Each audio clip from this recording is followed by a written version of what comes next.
You are my love life. Chapter 17। Tanvi हुई उदास। अब आगे मीरा जी, तन्वी और उनके पीछे आए दादू दादी उन चारों के पास आए और दादू ने कहा, ये सब क्या हो रहा है? सिया तो सिया है।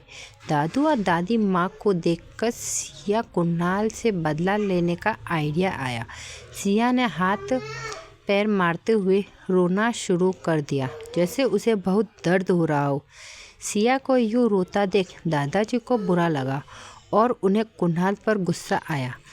दादाजी कुणाल के पास गए और फिर उन्होंने काम कर रहे कुणाल को भागने तक का मौका नहीं दिया और अपनी छड़ी से कुणाल को मारना शुरू कर दिया। बेचारे कुणाल पर अचानक से हमला हुआ था, इसलिए उसे बचने तक का मौका नहीं मिला।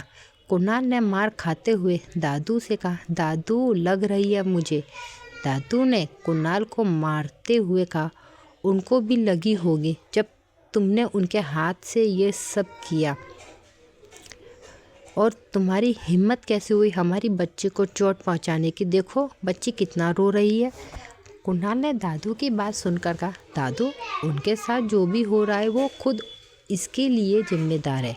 कुणाल वहाँ से बचकर सीढ़ियाँ चढ़कर ऊपर जाने लगा। दादू ने कहा, हम तुम्हारी टांगें तोड़ देंगे अगर आज के बाद आपकी वजह से हमारी बच्ची को जरा सी भी परेशानी हुई तो। कुणाल ने कहा, दादू आप अच्छे से जानते हो बेवजह मैं किसी को परेशान नहीं करता, और अपने रूम में चला गया। दादू वहीं पास पड़े सोफे पर बैठ गए और मीरा जी, दादी माँ, तन्वी ने कहा, खोलो इन्हें। मीरा जी जल्दी से निखिल के पास गई। दादी माँ माहिर और तन्वी कबीर के पास गई। मीरा जी ने जैसे ही निखिल को फ्री किया, निखिल भागकर सिया के पास आया और उसे फ्री किया। उसे घूरते हुए कहा, तुम्हें चोट लगी है? देखा मुझे कहाँ लगी है? निखिल को खुद के लिए परेशान होता है देख। सिया ने निखिल के दोनों हाथ पकड़कर अपने हाथ में लिया और कहा, भाई मैं बिल्कुल ठीक हूँ, कुछ नहीं हुआ मुझे। निखिल ने कंफ्यूज होकर पूछा, तो फिर आप रो क्यों रही थी? निखिल ने सिया को कहा, आप झूठ बोल रही है ना कि हम परेशान हो जाएं। सिया ने कहा, अरे भाई मैं सच में ठीक हूँ। सिया इधर उधर देखती है, फिर कोई उनकी बातें तो नहीं सुन रहा। फिर धीरे से निखिल को सिर से झुका कर बोलती है, भाई हम बस रोने की एक्टिंग कर रहे थे ताकि दादू उस नीली आँख वाले मॉन्स्टर को पिटवा सको। निखिल तो सिया को हैरानी से देखते हुए उसके चिन को पकड़ कर ऊपर किया और बोला, मतलब तुम्हें चोट नहीं लगी? सिया ने नाम में गर्दन हिला दी। निखिल ने कहा, तुम्हें पता है अगर कुणाल को पता चला ना कि तुमने उसे दादू से जानबूझकर पिटवाया है तो वो तुम्हें कच्चा चबा जाएगा। सिया ने निखिल के हाथ को हिलाते हुए एक छोटे बच्चे की तरह फेस बनाकर निखिल से कहा, भाई क्या आप उस नीली आँख वाले मॉन्स्टर से अपनी बहन को बचाओगे नहीं? निखिल ने कहा, डोंट वरी, मैं उसे कुछ भी नहीं बताऊंगा। निखिल को कुणाल का फेस याद आ गया जब दादू उसे मार रहे थे। निखिल ने अपने मन में कहा, बिजनेस वर्ल्ड और अंडरवर्ल्ड पर राज करने वाला किंग जो हमेशा मेरी मीर और कबीर की बैंड बजाता रहता है, आज उसे दादू से मार खाते देख मेरा तो दिल खुश हो गया। आज तो हम तीनों नहीं कर पाए, सिया ने कर दिया, और मन ही मन हंसते हुए सिया को हक कर लिया। तभी कबीर और माहिर भी उनके पास आते हुए बोले, यार हम भी थे तुम्हारे इस कांड में शामिल और अब तुम हमें भूल रहे हो। सिया और निखिल ने उनके लिए अपनी बाहें फैला दी। दोनों ने भागकर उन्हें हक कर लिया। सिया बोली, मीर भाई, कबीर भाई, आप ये क्या बोल रहे हो कि हम आपको भूल गए? हम बस आप दोनों भाई बोलने के लिए ही नहीं बोलते बल्कि मानते भी हैं, और एक बहन अपने भाइयों को कभी नहीं भूल सकती। मीर ने कहा, सॉरी बच्चों, हम बस मजाक कर रहे थे, और सबने एक साथ मिलकर हक किया। वहीं सोफे पर बैठे दादू दादी माँ मीरा जी उन्हें देखकर बहुत खुश थे और वहीं कोई ऊपर खड़ा ये सब देख रहा था। वो खुद था, वो कोई और नहीं, कुणाल था, जो इतने दिनों बाद अपने परिवार के साथ रुका था और अपने परिवार को खुश देखकर खुश था। कुणाल बाहरी दुनिया के लिए एक डेविल था, पर जब बात उसके परिवार पे आती है तो वो एक अलग कुणाल होता है, जो अपने परिवार के लिए कुछ भी कर सकता है और किसी भी हद तक जा सकता है। वहीं तन्वी को इतने सारे भाइयों का प्यार मिलता देख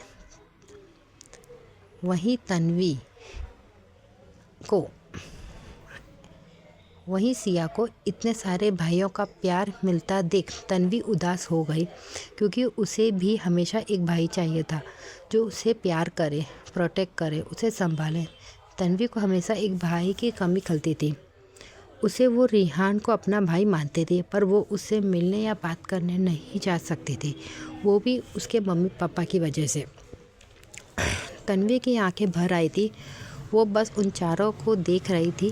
किसी का भी ध्यान तन्वी पर नहीं गया, सब अपनी बातों में बिजी थे, पर कुणाल ने नोटिस कर लिया था, वो तन्वी ऊपर खड़ा देख रहा था। तन्वी ने खुद को ठीक किया और सिया के पास जाते हुए बोली, अगर तेरी नौटंकी ख़त्म हो गई हो तो चल मेरी थोड़ी हेल्प कर दे। सिया ने तन्वी से कहा, कैसी हेल्प?